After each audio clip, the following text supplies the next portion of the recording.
mensen worden gek als ze een veld zien. Dan weten ze niet meer hoe snel ze die foto moeten maken in dat veld.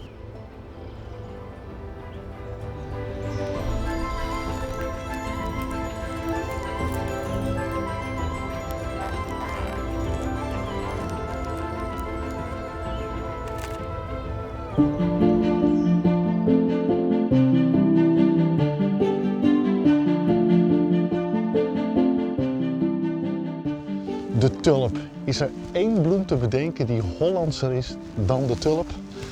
En we weten eigenlijk allemaal wel dat de tulp geen Hollandse bloem is, want hij komt hier van nature niet voor. Hij komt van nature voor uit het Midden-Oosten. Denk aan landen zoals Turkije en Afghanistan. En hij is lang geleden hier naar Nederland toegebracht. Maar ja, kan je dan de tulp wel een Hollandse bloem noemen? Ik zou zeggen wel, want ook al is de bloem van oorsprong niet Nederlands, de Nederlanders hebben er wel van gemaakt wat het vandaag de dag is. Ons nationale symbool.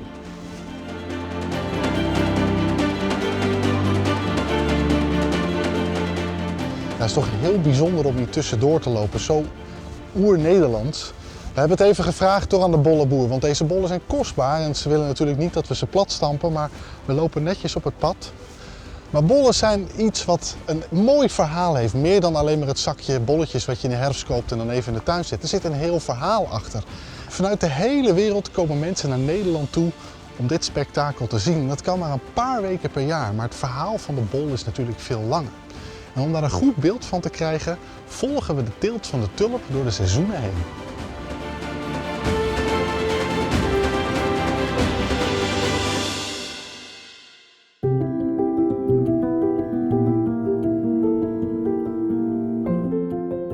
Ik heb het tulperijseizoen, het voorjaarsseizoen. Ik heb het oogstseizoen, dat is eigenlijk, en nu in het najaar het dahliaseizoen. Vroeger was het de rooitijd was je start van je seizoen. Maar ik heb nou eigenlijk meerdere dingen die belangrijk zijn geworden binnen het bedrijf. Het is niet alleen maar de kwekerij, maar natuurlijk ook de toeristen. Ik denk dat ik 3 seizoenen heb. Nou, eigenlijk begint voor mij de voorbereiding van het seizoen eigenlijk alweer in oktober, november. Want dan moet je alweer de bollen gaan planten, ook de bollen op pot voor de tulperij, die fase. Dus dan begint mijn werk alweer en zit ik met mijn hoofd in het voorjaar. De start van het tulpenseizoen begint voor mij in januari.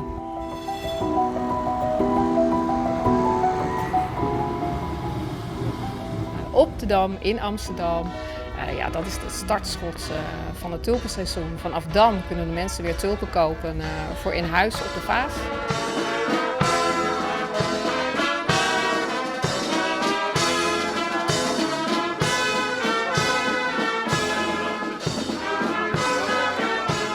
Normaal gesproken hebben we altijd een pluktuin op de Dam in Amsterdam. Dat doen we al 10 jaar lang.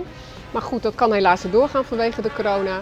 Dus we moesten een alternatief bedenken en dat is dit geworden. Dus we staan hier op een hele mooie oude boot, een Amsterdamse schuit. En wij gaan straks de tulpen uitdelen.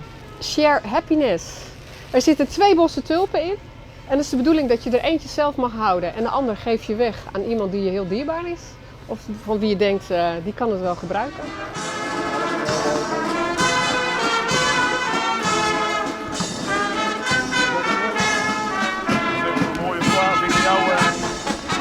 Gratis boeren krijgen ze altijd goed, hè, toch? Lijkt me Hollanders, hè? Kan niemand zeggen van, nou, daar zie ik vanaf deze keer. Nee, het is altijd leuk.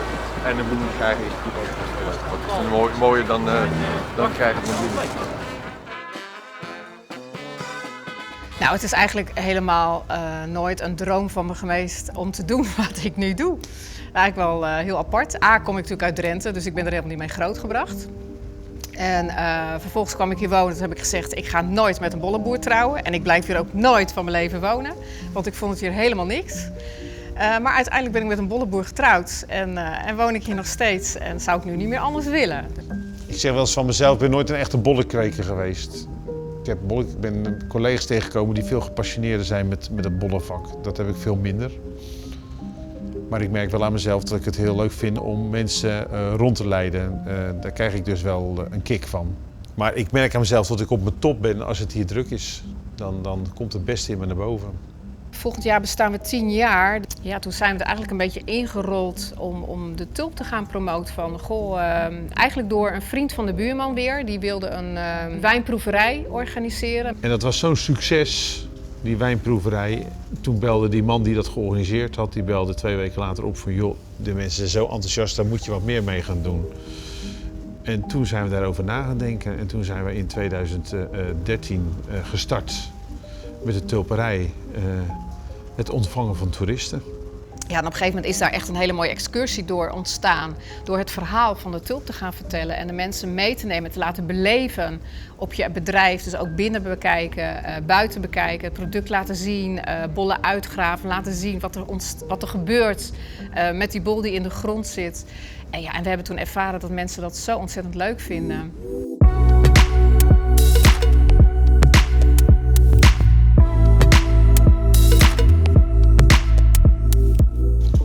Hoe is hier de Bollenstreek ontstaan? Dat is eigenlijk ontstaan dat Carolus Clusius was in Turkije en zag daar wat tulpenbollen of tulpen bloeien of bollen liggen.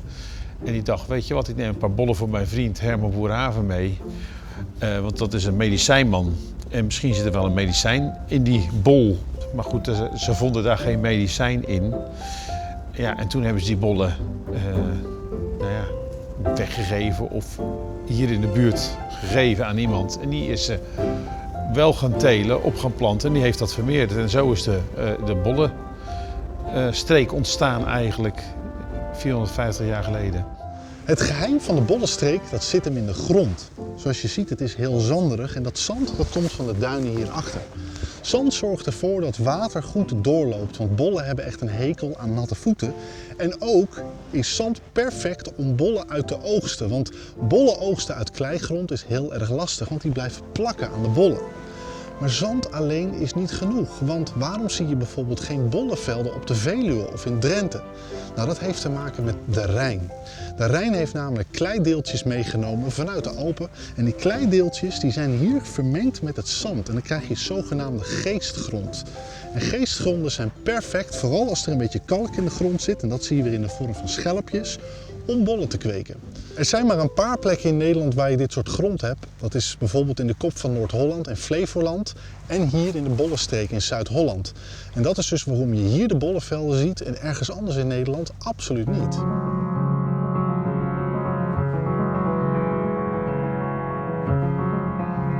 Ik hoorde dit jaar wel een kweker zeggen dat de oogst dit jaar is matig tot normaal. En die wijden dat aan de droogte die er was en toen er vorst was. Dus een droge grond waar vorst in valt, heb je wel wat meer schade aan de groei. Zandgrond heeft de eigenschap van een capillaire werking. Dat geeft water op uit zichzelf. Dus grondwater wordt uit zichzelf omhoog gestuwd, waardoor je grond eigenlijk altijd wel vochtig genoeg is. Nou ja, Daan heeft natuurlijk wel de kennis over de bollen. Die is echt wel de kundige in het hele verhaal. Ik ben veel meer bezig met hoe ik de mensen hier naartoe kan halen, hoe ik het verhaal kan vertellen. Maar dat hele stukje bollenteelt, dat is echt wel Daan. Daan is de bollenkweker en ik doe alles daaromheen. Je bent wel veel aan het werk, je bent er eigenlijk altijd wel mee bezig. Als je thuis bent ga je altijd even na het eten of naar de schuur of een klusje doen. Of het hard werk is, een zwaar bestaan is, dat is het niet. Ik vind het geen zwaar bestaan. Nou, het is heel intensief. Ik kijk er altijd weer enorm naar uit, want het is elk jaar weer een feestje. Maar omdat het zo intensief is het ook fijn dat je weet dat het weer stopt. En dat je dan ook wel weer even je rust kan nemen, alles verwerken en je weer voorbereiden op het volgende seizoen.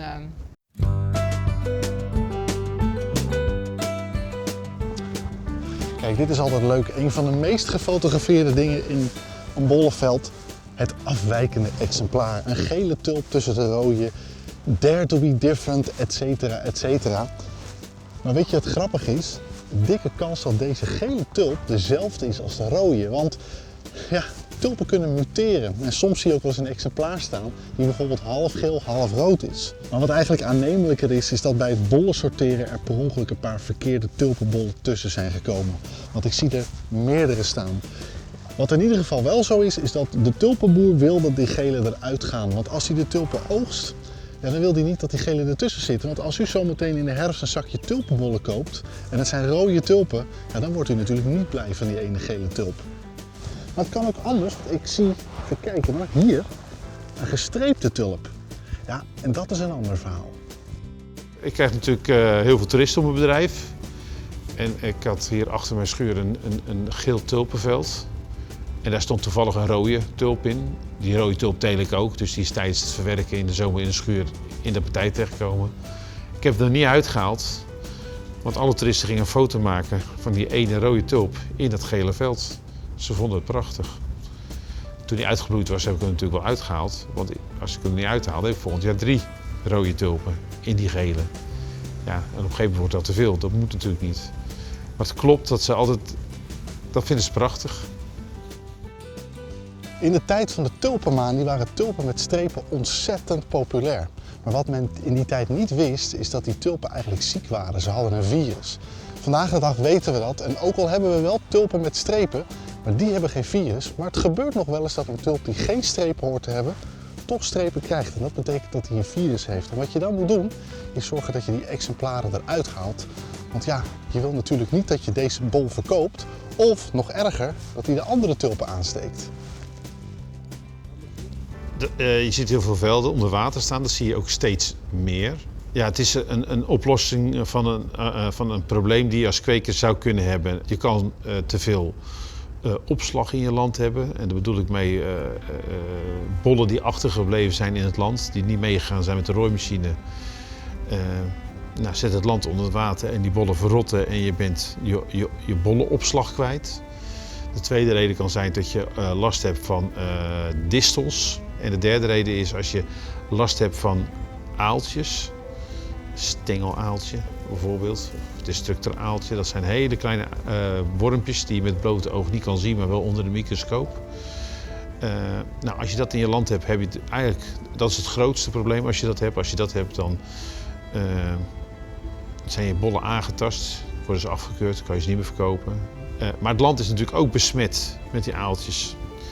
Door het land dan minimaal 13 weken onder water te zetten, dan zijn ook al die aaltjes kapot.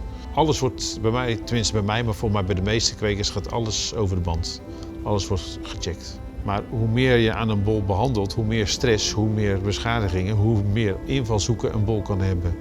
Ja, dus bollen die de machine die vallen op kussentjes om de valhoogte te beperken. Je moet heel goed drogen. Droge bol is minder besmettelijk dan een natte bol. De belangrijkste eigenschap van bollen is dat ze kou nodig hebben.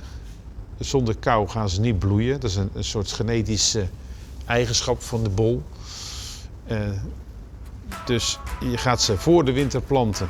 Het mooiste is als je ze gaat planten als de bodemtemperatuur gezakt is naar 9 graden.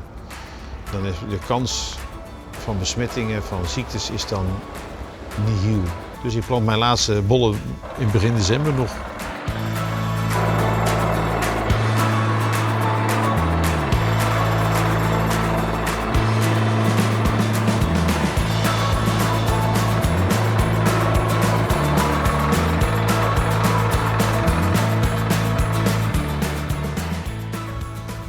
En dan zijn er mensen inderdaad kerstversieringen en hele andere dingen aan het doen, terwijl wij de bollen aan het planten zijn voor volgend jaar voorjaar.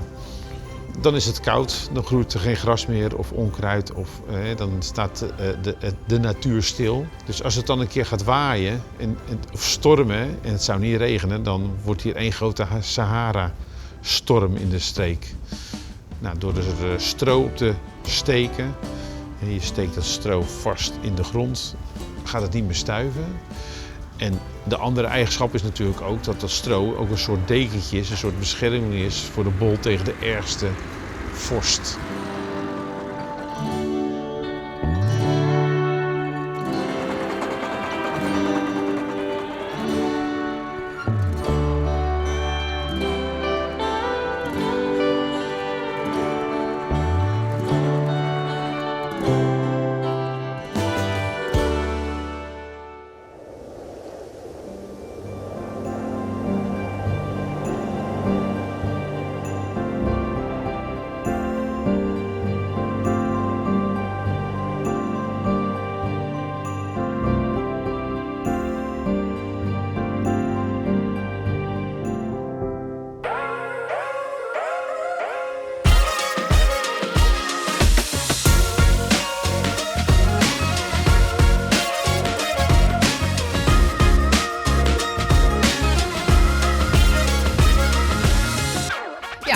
als de mensen nu bij ons op het bedrijf komen, zien ze naast de tulpenvelden ook een showtuin waarin we de diversiteit van al die tulpen laten zien. Want een tulp is niet alleen de tulp die zij kennen en zien, die op de vaas staat.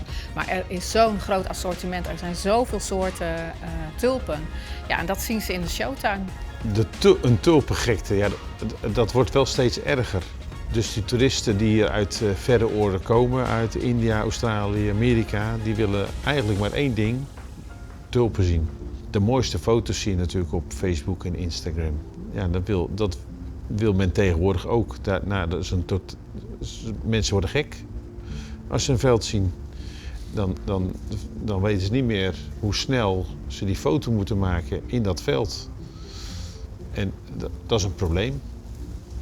En dat probleem wordt alleen maar groter. Je kan het wel oplossen, je moet je land af gaan zetten. Of bewaking bij je land zetten. Als je dat niet wil. Maar het wordt steeds extremer. Ja, dat is wel eens lastig. Die momenten heb je ook zeker. Dat je mensen toch uitlegt van loop niet door de velden heen, ga niet rennen en springen, huppelen of weet ik wat. En ja, sommigen zijn dan toch wel een beetje Oost-Indisch doof en doen toch de dingen die ze willen doen. Ja, dat is wel eens vervelend en lastig en doet soms pijn. Maar ja, gelukkig zijn het er niet heel veel. Dus. De reclame die je krijgt ervoor, wereldwijd, vergoedt die schade denk ik wel. Want iedereen post die tulpveld of narcissenveld en dat zien ze dan in Australië en dan willen ze ook die bollen in de tuin hebben. Dus ik denk ook dat het de verkoop stimuleert. Ik denk dat dat ook wel voor ons nog meer de reden is om het verhaal te vertellen van de tulp. Want het is natuurlijk vaak de onwetendheid. Nederland is maar een heel klein landje. Heel veel toeristen denken dat het één toeristische attractie is, die Bollenstreek, waarin je alles mag doen en laten wat jij denkt dat je kan doen. Als mensen tulpen plukken van je veld zonder toestemming, vind ik dat echt schandalig. Want het is eigenlijk, je gaat bij iemand in zijn tuin. Nou, wil je ook niet dat het bij jou gebeurt. Dus moet je het ook niet bij een ander doen. Het grootste probleem trouwens van toeristen ook, of een groot probleem, is het kuddegedrag. Eigenlijk is kuddegedrag. Als er één het veld in gaat, dan denkt de halve wereld die voorbij rijdt, fietst, oh, dat mag zeker daar. Dus gaan ze er allemaal in. Het is ook vaak kuddegedrag. Kijk bij welke attracties je het kan bezoeken. Hè? Zoals de Keukenhof, Fun Flowers, Tulip Experience, Tulip Barn en dan de tulperij. Dus er staan steeds meer mensen op die het verhaal willen vertellen. Om dus de toeristen wel de ruimte te geven om de tulpen van dichtbij te zien. En laten ze daar alsjeblieft gebruik van maken en niet op eigen houtje de velden inlopen.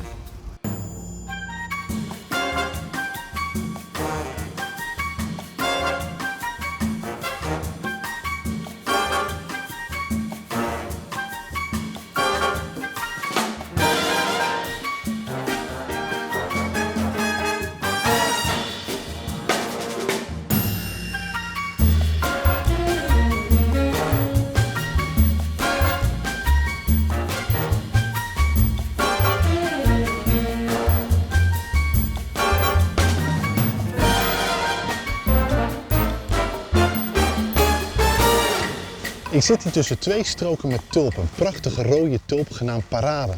De ene heeft heel veel bloemen, de ander heel weinig. En toch is het dus allebei hetzelfde ras. En dat heeft te maken met de bolmaat. Tulpen vermeerderen zichzelf. Als je een grote bol plant, dan maakt die kleintjes, die heten klisters. En die kleine bolletjes die kunnen eigenlijk nog niet zo goed bloeien. En als ze bloeien is het vaak een klein bloempje. En wat je hier ziet is het verschil tussen grote bollen die geplant zijn en kleine bollen die geplant zijn. En heel veel exemplaren die hier tussen staan, die maken dus wel een blad, maar nog geen bloem. Nou, als de bollen worden geoogst, dan worden ze gesorteerd op formaat. En het spreekt voor zich dat de grote bollen natuurlijk het meest kostbaar zijn, want die hebben de mooiste en de grootste bloemen. En de allerkleinste bollen, die worden dus weer gebruikt om op het veld te planten. En wat er dan gebeurt is dat je de grootste bollen verkoopt, de kleine bollen die hou je. En zo blijf je eigenlijk altijd je eigen ras tulpen houden, die je ieder jaar kan verkopen, maar ook eigenlijk nooit wegdoet. Er gaat een verhaal rond, vaak dat in Nederland, wij in Nederland hebben de kleine bollen en de grote bollen gaan naar Amerika of naar Japan. Ja, daar zijn ze bereid om ervoor te betalen meer. In Japan wordt een bol soms met een strikje verkocht. Ik heb wel eens gehoord dat volgens mij dat er in Friesland een bedrijf is die automatisch een strikje om een bol kan doen. En dan gaan die bol naar Japan en dan wordt iedere bol met een strikje verkocht. Zo bijzonder is het daar. Een heel andere beleving. Of het waar is, weet ik niet, maar ik heb het wel eens gehoord. De ontwikkeling van tulpen gaat natuurlijk alsmaar door. Ik sta hier op een veld van Fem Flower Farm. En hier staat een hele nieuwe tulp die nog niet eens een naam heeft. Het is een prachtige witte met een donker randje. Deze tulp is dus ook nog niet te koop. Maar er komen al wel mensen van heinde en verre hier naartoe om te kijken of deze tulpen iets zijn voor hun productlijn. En een van die mensen is Eduardo Grassi uit Frankrijk. En hij komt jaarlijks naar Nederland toe om op zoek te gaan naar nieuwe tulpen. It's like going to Disneyland for me. So when I'm here, it's always, well, I have a short time, but I have to understand what my client would like to buy for next year. So I have to be excited to get the same excitement to my clients. So I usually come to Holland for a few days. It's true that this time I had a short time, so I usually concentrate everything in one day. When I come, I have to look for new varieties that might be interesting, and also the varieties that will make me different from other people who sell tulips. I'm a big fan of parrot tulips. Nee, geen naam. Rogier, Ja. I need a photographer. Oh my god. Ja. Moeten we even een foto maken van het showbeest. This is the good line, yeah. No. Oh, yeah. Just 2, 3, No. not 25. Too late. Because the light is too strong now.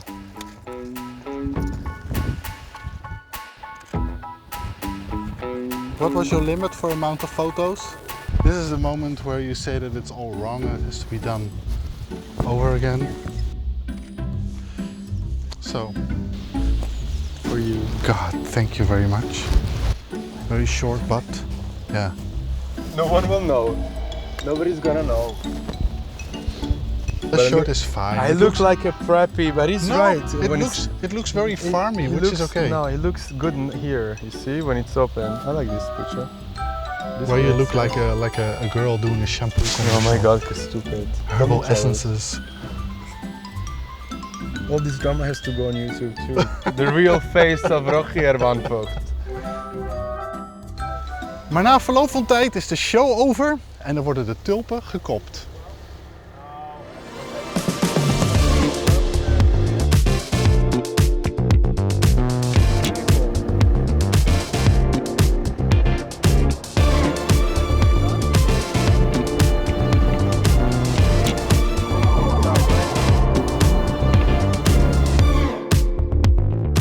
Na de controle van de velden gaan we de tulpen eraf halen, alleen de bloem. Waarom? Na de bloei gaat een tulp zaad maken. Door het zaad er eigenlijk af te halen, dus die bloem er eigenlijk af te halen, kan die tulp dus geen zaad meer maken. En dan gaat alle energie van de groei niet meer naar boven, maar naar beneden, naar de bol. Mijn bol wordt groter. En hoe groter de bol, hoe groter de bloem, zeg ik altijd maar. En hoe groter de bol, hoe meer geld je ervoor ontvangt. Voordat we de bollen gaan rooien, heb je eigenlijk nog een half groen gewas, een half bruin groen gewas. Dat vermalen we eigenlijk, dat noemen we akselen.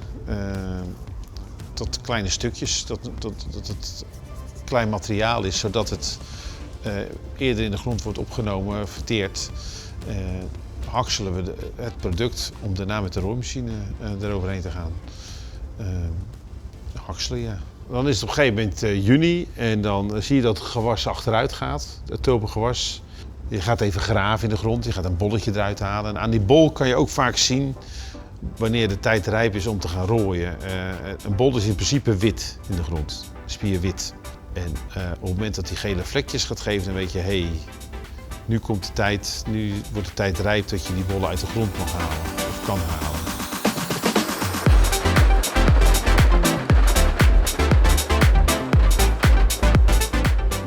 Dan gaan we ze drogen. Eerst drogen, dat is het belangrijkste. Dat je ze droog krijgt.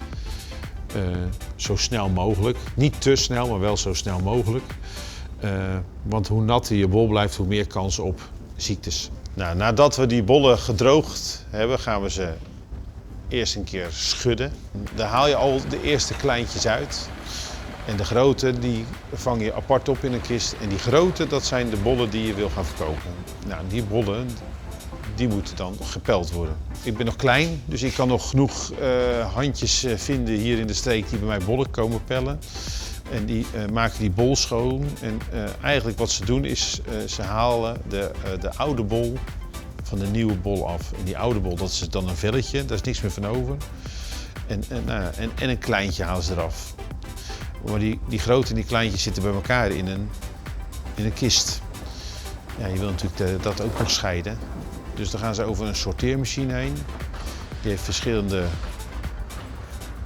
grootte van gaatjes. Nou, de maten boven 10, dus 10, 11, 12 en 14, dat zijn de maten die we kunnen verkopen.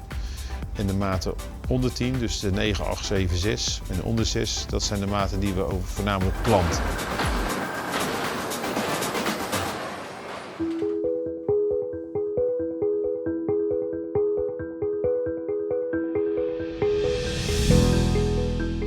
En als het tulpenseizoen afgelopen is, dan begint eigenlijk al gelijk het dahliaseizoen.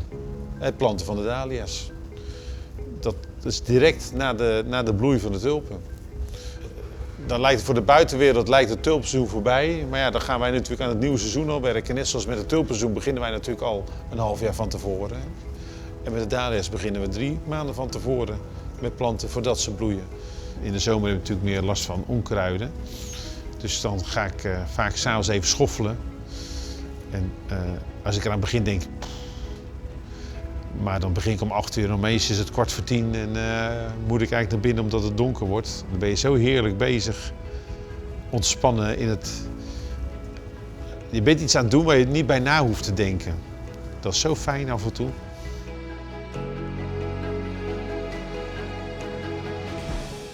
Hoe zie ik de toekomst? Ik ben een positief mens. Maar soms maak ik me wel zorgen. Niet zorgen dat ik in ieder geval kan slapen, maar ik moet er wel eens... ik denk, nou ja, hoe gaat het met die energie? Volgend jaar ga ik ook flink omhoog. Het stikstofverhaal wat nu gaande is. De chemische middelen zal op een gegeven moment ophouden. Hoe ga jij dan nog je product kunnen telen? Het wordt natuurlijk steeds moeilijker. En is er dan nog wel toekomst voor jouw product hier in Nederland?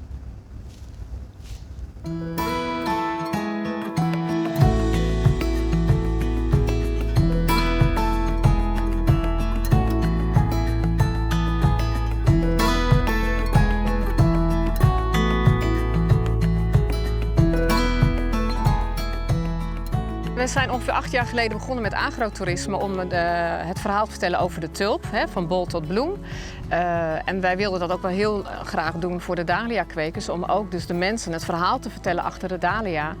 Hoe een knol uiteindelijk tot zo'n mooie bloem komt. En om de mensen dus ook iets te leren over het land en het omgaan met de dahlia's.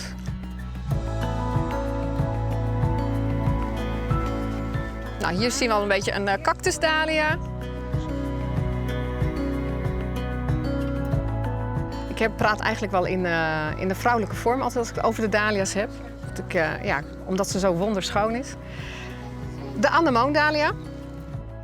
En een dinnerplate, nou de naam zegt het al, zo groot als een eetbord kan ze worden. Dit is nog niet eens de allergrootste. Maar het is ook een prachtige dahlia om te hebben. Stiekem vind ik de dahlia's mooier dan de tulpen. Dat mag ik eigenlijk niet zeggen, want ik ben tulpenkweker.